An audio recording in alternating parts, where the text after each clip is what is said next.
ಮೈಸೂರಿನ ಮಂಡಕಳ್ಳಿ ವಿಮಾನ ನಿಲ್ದಾಣದಲ್ಲಿ ಕಾಣಿಸಿದ ಈ ಕೆಲವು ದೃಶ್ಯಗಳು ಡಿ ಕೆ ಶಿವಕುಮಾರ್ ಅವರು ಮತ್ತೊಮ್ಮೆ ರಾಹುಲ್ ಗಾಂಧಿಯವರ ಕಣ್ಣಲ್ಲಿ ನೆಗೆಟಿವ್ ಶೇಡ್ನಲ್ಲಿ ಕಾಣಿಸ್ಕೊಂಡಿದ್ದಾರೆ, ಬೇಸರ ತರಿಸಿದ್ದಾರೆ. ತಮಿಳುನಾಡಿಗೆ ಅವರು ಚುನಾವಣಾ ಉದ್ದೇಶದಿಂದ ಏನು ಪ್ರವಾಸ ಕೈಗೊಂಡಿದ್ರು ರಾಹುಲ್ ಗಾಂಧಿ ಅವರು, ಈ ಸಂದರ್ಭ ಮೈಸೂರಲ್ಲಿ ಸಿದ್ದರಾಮಯ್ಯ ಅವರನ್ನ ಭೇಟಿಯಾಗುವಂತಹ ನಿರೀಕ್ಷೆಯಿಂದ ಬಂದಿದ್ರು. ಅಲ್ಲಿಗೂ ಕೂಡ ಡಿ ಕೆ ಶಿವಕುಮಾರ್ ಅವರು DCM ಹೋಗಿದ್ರು. ವಿಮಾನ ನಿಲ್ದಾಣದ ಹಾದಿ ಬೀದಿಯಲ್ಲಿ ನಾಯಕತ್ವ ಬದಲಾವಣೆಯಂತಹ ಗಂಭೀರ ವಿಚಾರವನ್ನ ಚರ್ಚೆ ಮಾಡೋಕ್ಕಾಗೋದಿಲ್ಲ. ಬದಲಾಯಿಸ್ಬಿಡಿ ಅಂತ ಯಾರೋ ಕೇಳಿದ್ರು ಕೂಡ ಅದು ಮಾತಾಡೋ ಜಾಗ ಇದಲ್ಲ, ಬೇರೆ ಕಡೆ ಇದೆ ಅಂತ ಹೇಳುವ ಕೆಲಸವನ್ನ ಹೈಕಮಾಂಡ್ ಮಾಡಿರಬಹುದು. ಇದಕ್ಕಿಂತಲೂ ಮಿಗಿಲಾಗಿ ಬಾರ್ಗೇನ್ ಮಾಡೋನ್ಗೆ, ಡಿಮ್ಯಾಂಡ್ ಮಾಡೋನ್ಗೆ ಹಾದಿ ಆದ್ರೇನು, ಬೀದಿ ಆದ್ರೇನು, ಮನೆ ಆದ್ರೇನು, ಕೋಣೆ ಆದ್ರೇನು, ಯಾವ್ದಾದ್ರೇನು, ಇಷ್ಟು ದಿನ ನಾನು ಸಹನೆಯಿಂದ ಕಾದಿದ್ದೆ, ನನಗೆ ಮಾತಾಡೋದಕ್ಕೆ ಅವಕಾಶ ಕೊಡಲೇಬೇಕು. ಈ ಹಿಂದೆ ಕೂಡ ಖುದ್ದು ರಾಹುಲ್ ಗಾಂಧಿ ಅವರು ಒಂದು ಮೆಸೇಜ್ ಕೊಡಿಸಿ, ನೀವು ನಾನು ಕರೆಯೋ ತನಕ ನೀವು ವೆಯ್ಟ್ ಮಾಡಿ ಅಂತ ಹೇಳಿದ್ರು. ಆದ್ರೆ ಈಗ ಮತ್ತೂ ಒಂದು ಸಲ ಮೈಸೂರಲ್ಲಿ ಡಿ ಕೆ ಶಿವಕುಮಾರ್ ಅವರು ರಾಹುಲ್ ಗಾಂಧಿ ಅವರ ಸನಿಹಕ್ಕೆ ಹೋಗುವಂತಹ ಪ್ರಯತ್ನ ಮಾಡಿದಾಗ ಸಿದ್ದರಾಮಯ್ಯ ಅವರನ್ನ ಮೊದಲು ಸನಿಹಕ್ಕೆ ಕರ್ಕೊಂಡು ಹೋಗಿ ಸುಮಾರು 1 ನಿಮಿಷಗಳ ಕಾಲ ಮಾತುಕತೆ ನಡೆಸ್ತಾರೆ. ದೂರದಲ್ಲಿ ನಿಂತ್ಕೊಂಡು ಡಿ ಕೆ ಶಿವಕುಮಾರ್ ಅವರು ನೋಡ್ತಾರೆ. ಒಂದು ಚಡಪಟಿಕೆ ಇರುತ್ತೆ, ಏನಾಗ್ತಿದೆಯೋ ಗೊತ್ತಿಲ್ಲ ಅನ್ನುವಂತಹ ಆತಂಕ ಇರಕ್ಕೆ. ಯಾಕಂದ್ರೆ ಯಾರ್ಯಾರನೋ ಇವರು ರಾಜಕೀಯ ಸಮಾಧಿ ಆಗ್ತೀರಿ ಅಂತ ಹೇಳಿದ್ರು ಡಿ ಕೆ ಶಿವಕುಮಾರ್ ಅವರು. ಆದ್ರೆ ಈಗ ಸುತ್ತಿ ಬಳಸಿ ಎಲ್ಲೋ ಒಂದ್ ಕಡೆ ಬುಡಕ್ಕೆ ಬರ್ತಿದ್ಯಾ ಅನ್ನುವಷ್ಟರ ಮಟ್ಟಿಗೆ ಅವರ ಬೆಂಬಲಿಗರು ಅವರನ್ನ ಎತ್ತು ಕಟ್ತಿದ್ದಾರೆ. ಇದೇ ಸಮಯ ನೀವು ಕೇಳಲೇಬೇಕು ಅಂತ. ಆದ್ರೆ ಅದು ಎದುರುಗಡೆ ಇರೋದು ಯಾರು? ಸಿದ್ದರಾಮಯ್ಯ. ಅಂತಹ ನಾಯಕನನ್ನ ಕೆಳಗಿಳಿಸುವಂತಹ ಪ್ರಯತ್ನವನ್ನು ಹೈಕಮಾಂಡ್ ಮಾಡಿದ್ರು ಕೂಡ ದೊಡ್ಡ ಮಟ್ಟದಲ್ಲಿ ಆಸಾಗತ್ತೆ. ಹರ್ಷದ ಕೂಳಿಗೋಸ್ಕರ ವರ್ಷದ ಕೂಳನ್ನು ಕಳ್ಕೊಳ್ಳುವಂತಹ ಸ್ಥಿತಿಯಲ್ಲಿ ಇವತ್ತು ಹೈಕಮಾಂಡ್ ಇಲ್ಲ. ಆದ್ರೂ ಡಿ ಕೆ ಶಿವಕುಮಾರ್ ಅವರಿಗೆ ಅವರನ್ನು ಕರೆಸಿ, ಅಲ್ಲಿ ನೋಡಿ, ಅವ್ರನ್ನ ಕರೆಸಿದಾಗ ಮಾತಾಡುವಾಗ್ಲೂ ಕೂಡ 1 ನಿಮಿಷಕ್ಕಿಂತ ಕಡಿಮೆ ಮಾತಾಡ್ತಾರೆ. ಆ 1 ನಿಮಿಷದಲ್ಲಿ ನಾಯಕತ್ವ ಬದಲಾವಣೆ ಅವು ಇವು ಮಾತಾಡ್ಲಿಕ್ಕೆ ಆಗಿರೋದಿಲ್ಲ. ನನಗೆ ಅವಕಾಶ ಯಾಕೆ ಬೇಕು, ನಾನು ಯಾವತ್ತು ನಿಮ್ಮ ಜೊತೆಲಿ ಮಾತಾಡಬೇಕು ಅನ್ನುವಂತಹ ಚರ್ಚೆಗಳಾಗಿರಬಹುದು. ಇದರ ಮಿಗಿಲಾಗಿ ರಾಹುಲ್ ಗಾಂಧಿ ಅವರು ಹೇಳಿದ್ದೇರಡೆ, ನೋಡಿ, ನಥಿಂಗ್ ಟು ವರಿ, ನಾನು ನಿಮ್ಮನ್ನ ದೆಹಲಿಗೆ ಆದಷ್ಟು ಬೇಗ ಕರೆಸ್ತೀನಿ, ಅಲ್ಲಿ ಮಾತಾಡೋಣ, ಇಷ್ಟನ್ನೇ ಹೇಳಿರುವಂಥದ್ದು. ಅರೆ ಸಿದ್ದರಾಮಯ್ಯ ಅವ್ರ ಜೊತೆಲಿ ಇದನ್ನ ಮೀರಿದ ಚರ್ಚೆಗಳಾಗಿದೆ ಅನ್ನುವಂಥದ್ದೇನಿರ್ಲಿಕ್ಕಿಲ್ಲ.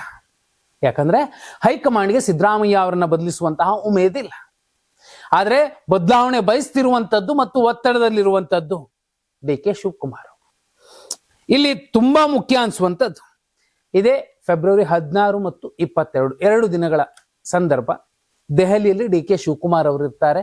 ಅಲ್ಲಿ ಡಿ ಕೆ ಶಿವಕುಮಾರ್ ಅವರು ಮಹತ್ವದ ಮಾತುಕತೆ ನಡೆಸಬಹುದು. ಅಸ್ಸಾಂನ ವೀಕ್ಷಕರಾಗಿ ಅವರು ನೇಮಕ ಆಗಿರೋ ಸಂದರ್ಭದಲ್ಲಿ ಅಸ್ಸಾಂ ಚುನಾವಣೆಯ ಕಾರ್ಯತಂತ್ರಗಳ ಬಗ್ಗೆ 14ನೇ ತಾರೀಕು ಚರ್ಚೆ ಆಗುತ್ತೆ. 22ನೇ ತಾರೀಕು ಕೂಡ ಅದೇ ಇರುತ್ತೆ. ಈ 2 ದಿನಗಳ ಅವಕಾಶದಲ್ಲಿ ಒಂದು ಚಾನ್ಸ್ ಗಿಟ್ಟಿಸ್ಕೊಂಡು ಡಿ ಕೆ ಶಿವಕುಮಾರ್ ಅವರು ಅಧಿಕಾರ ಹಂಚಿಕೆ ಆಗಿದೆ ಎನ್ನುವಂತಹ PR ಸ್ಟಂಟ್ ಏನಿದೆ, ಒಂದು ಭ್ರಮೆಯ ವಿಚಾರ ಏನಿದೆ, ಅದಕ್ಕೆ ಜೀವ ತುಂಬುವ ಪ್ರಯತ್ನವನ್ನ ಮಾಡ್ತಿದ್ದಾರೆ. ವಿಶೇಷ ಅಂದ್ರೆ ಮಂಡಕಳ್ಳಿ ವಿಮಾನ ನಿಲ್ದಾಣದಲ್ಲೂ ಕೂಡ ಅದನ್ನೇ ಮಾಡಿದ್ರು. ಇವತ್ತಿನ ಬಹುಪಾಲು ಮಾಧ್ಯಮಗಳಿಗೆ ಆ ಒಂದು ದೃಶ್ಯ, ಈ ಒಂದು ಫೋಟೋ ಆಹಾರ ಆಯ್ತು. ಈಗಲೂ ಕೂಡ ಮತ್ತೆ ಅದೇ ನರೇಟಿವ್ ಸೆಟ್ ಮಾಡ್ತಿರುವಂತದ್ದು. ನೋಡಿ, ಅಧಿಕಾರ ಹಂಚಿಕೆ ಒಪ್ಪಂದ ಆಗಿತ್ತು, ಆ ಕಾರಣಕ್ಕೋಸ್ಕರನೇ ಇಬ್ಬರನ್ನು ಕರೆದು ಮಾತಾಡ್ಸಿದ್ದಾರೆ, ಸಿದ್ದರಾಮಯ್ಯ ಅವರು ಇಳಿತಾರೆ ಅನ್ನುವಂತಹ ವರಸೆ ಬದಲಿಸ್ತಿವೆ ಮಾಧ್ಯಮಗಳು. ಸಿದ್ದರಾಮಯ್ಯ ಅವರನ್ನ ಸುಲಭಕ್ಕೆ ಇಳಿಸೋದಕ್ಕೆ ಸಾಧ್ಯವೇ ಇಲ್ಲ.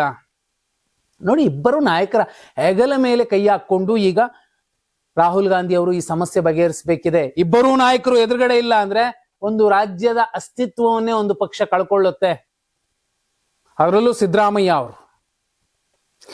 ಇಷ್ಟು ಮುಖ್ಯ ಅನ್ನೋದಾದ್ರೆ ಇಬ್ರು ನಾಯಕರು, ಹೈಕಮಾಂಡ್ ಈ ಅಡಕತ್ತರಿಯಲ್ಲಿ ಸಿಕ್ಕಾಕೊಂಡಿದೆ, ಏನೂ ಮಾಡ್ಲಿಕ್ಕಾಗೋದಿಲ್ಲ.